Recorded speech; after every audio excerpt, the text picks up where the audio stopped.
Monsieur le bâtonnier Henri Adair, Monsieur le Président, vous présidez l'association du Palais littéraire pour quelque temps encore, m'avez-vous confié. Vous avez déjà un héritier ce soir. Et vous êtes un homme d'une immense culture, extraordinaire culture. Vous êtes un puits de science et surtout un irremplaçable déontologue. Nous connaissons votre attachement personnel à la défense de la cause arménienne. Et vous évoquiez tout à l'heure, à juste titre, votre bulletin en 1997, il y a 15 ans déjà. Il y a 15 ans déjà, vous disiez, les rappels de mémoire étaient justifiés dans notre siècle sanglant et trop longtemps attendu à l'égard des Juifs et aussi des Arméniens et des Tziganes. Et vous ajoutiez plus tard que la Shoah est sans équivalent. La Shoah est sans équivalent, génocide et ethnocide sans équivalent. Nous dit Ghislain Dicaro, je te cite pour la deuxième fois, la Shoah constitue une forme unique de génocide, car il s'agit à la fois d'un génocide et d'un ethnocide. Plus précisément, le génocide était dans ce cas le moyen de l'ethnocide. Sans équivalent ne signifie pas sans précédent. Avant la Shoah, il y a Arménie 1915, premier génocide du XXe siècle. Je l'ai dit il y a 30 ans, en face, salle des criers, Raymond Aron présidait la soirée, j'étais élève avocat, juin 1982, il s'agissait de plaider l'affirmative ou la négative sur un thème pour ou contre la justification d'un terrorisme indiscriminé. Tout est parti de là me concernant, mon début d'histoire d'amour avec la conférence qui est née. Car en 2015, nous commémorerons le 100e anniversaire du génocide arménien. Et je peux vous garantir, je vous l'assure, je m'en porte garant, que le barreau de Paris sera aux premières loges de cette célébration. 100 ans de déni, cela suffit. Ne pas dénoncer le crime revient à s'en rendre le complice. Monsieur Bruno Richard, monsieur le secrétaire général, merci de nous accueillir ce soir, infiniment du fond du cœur. Et puis des remerciements très particuliers à celle que je nommerais comme étant la muse, la sainte mère du palais littéraire. Sans vous, Arlette Achache, chère Madame Achache, du fond du cœur, je vous le dis, cette soirée n'existerait pas. Vous nous avez proposé il y a 18 mois d'intervenir sur le thème de l'Arménie. C'est grâce à vous, Madame, et vous savez que nous sommes particulièrement émus d'être là ce soir. J'attends cet événement depuis 30 ans, et vous nous l'avez offert. Merci infiniment, je vous embrasse très fort. Remerciements affectueux également au président du Conseil national des barreaux, monsieur le bâtonnier Christian Charrière-Bournazel, et à sa muse, Geneviève, Madame la bâtonnière. D'abord pour leur fidélité ancestrale à la défense de la cause arménienne.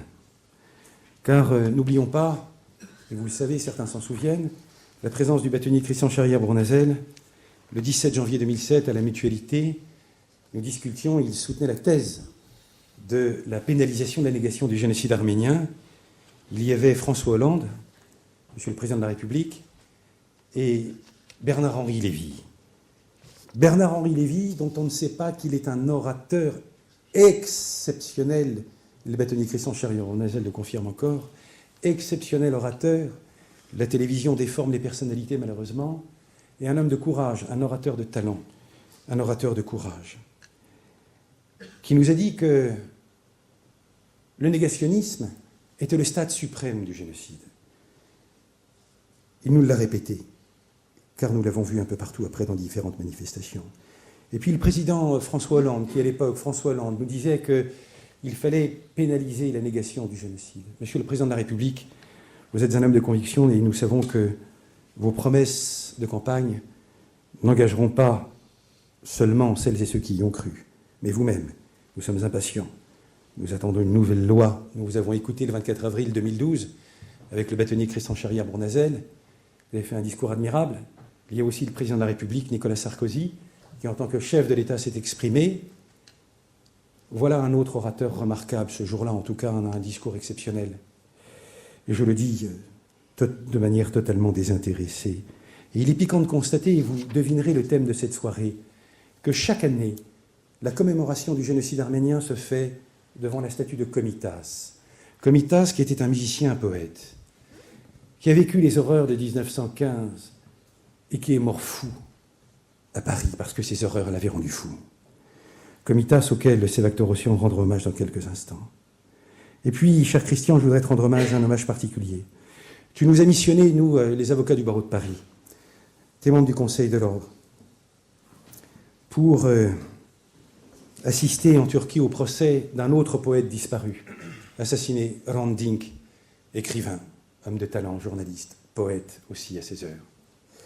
Assassiné comme un chien sur un trottoir, le 19 janvier 2007, 2 jours après le fameux meeting de la Mutualité du 17 janvier.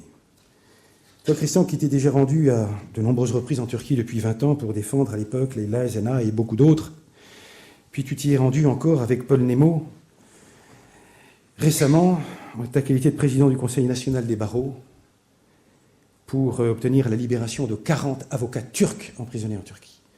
Merci, cher Christian, pour tous tes engagements qui nous touchent.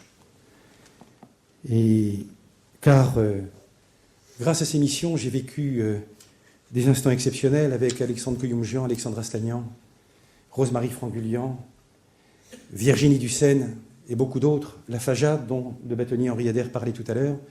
Mes plus beaux souvenirs d'avocats sont de 2009, de l'été 2009, une chaîne humaine, 2000 Turcs au cœur d'Istanbul qui se tenaient par la main.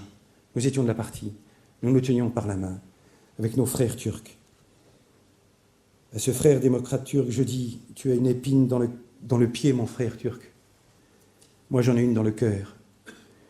Et j'ai le souvenir de ces avocats démocrates, de ces journalistes démocrates qui nous promenaient sur les rives du Bosphore et qui, devant chaque palais des rives du Bosphore, nous disaient « Erménie, Erménie ».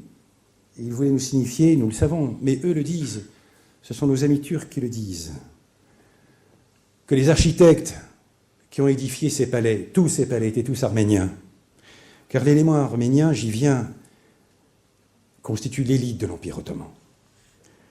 Je voudrais remercier également le bâtonnier Mario Stasi, dont l'état de santé peut-être ne lui permet pas d'être là ce soir, il me l'avait promis. Parler de Mario, c'est parler de Bernard. Monsieur le bâtonnier Mario Stasi, pardon. Bernard, qui, en 1975, dans les années 75, venait systématiquement le 24 avril, salle Pleyel, implorer la Turquie, à l'époque, déjà de reconnaître le génocide arménien. Et puis, le 6 février 2012, grâce au bâtonnier Mario Stasi, qui a fondé l'Institut de droit pénal, et lequel Institut de droit pénal a pris toute son ampleur avec le bâtonnier Christian Charrière-Bournazel, avec le vice-bâtonnier Jean-Yves Leborgne, avec le bâtonnier Jean Castelin, et inversement, ils sont indissociables.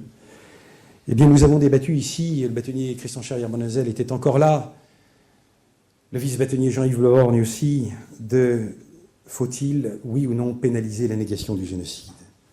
C'est dire que le barreau de Paris organise 2 événements au cours de cette année 2012 qui ont leur importance.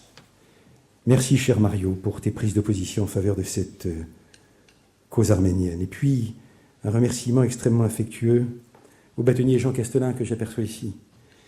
Depuis toujours ami des Arméniens à titre personnel et qui a poursuivi, sans hésiter, en une fraction de seconde, les missions d'observation judiciaire en Turquie. Nous y sommes allés grâce au bâtonnier Jean Castelin qui nous a financés avec Alexandre Koyoumjian, Alexandre Aslanian, Rose-Marie Frangulian toujours, et de manière incessante. Nous nous connaissons depuis 30 ans, mon cher Jean. Et c'est finalement sur un sujet à propos du terrorisme que mes liens avec la conférence se sont noués, et puis plus tard avec la conférence et avec toi, nous étions de la même promotion. Extraordinaire 12e secrétaire. Et puis, l'histoire ne connaît pas le hasard. Madame la bâtonnière Laurence Castelin. Merci d'être là, chère Laurence. Vous êtes, Madame la bâtonnière, vous êtes l'arrière-petite-fille du contre-amiral Louis Pivet. Le contre-amiral Louis Pivet est un saint homme. En 1909, au plus fort des massacres d'Adana, 30 000 morts, un an après la promulgation de la Constitution ottomane de 1908, à l'initiative des jeunes Turcs, dominés par le comité Union et Progrès de Salonique. Un an plus tard, 30 000 morts, Adana, 30 000 Arméniens décimés. Le contre-amiral Louis Pivet dirige son navire vers les côtes du golfe d'Alexandrette. Sur les rives de la Cilicie, et il y sauve des centaines et des centaines d'Arméniens. L'amiral Louis Pivet a été célébré en 2010 sur la base navale de Toulon. Et j'aperçois Antoine Bekdikian, qui est le président de l'Association nationale des anciens combattants arméniens, qui a participé à cette célébration. Alors, à vous citer tous, messieurs les bâtonniers, madame le bâtonnier Christiane Feralschul, qui a missionné, elle aussi, plusieurs membres du Conseil de l'Ordre pour se rendre en Turquie, obtenir la libération de 40 avocats emprisonnés. Madame le bâtonnier Christiane Feralschul, qui a poursuivi, elle aussi, les missions d'observation judiciaire du proceeding, mais le procès a pris fin, mais les décisions ont été prises, et qui nous rejoindra tout à l'heure, madame le bâtonnier nous fera la clôture. Eh bien, citer tous ces bâtonniers du barreau de Paris, j'ai envie de vous dire, avec ce docteur Ossian, que nous sommes très très fiers, particulièrement fiers d'être avocats au barreau de Paris. Car la seule chose qui permet au mal de triompher est l'inaction des hommes de bien.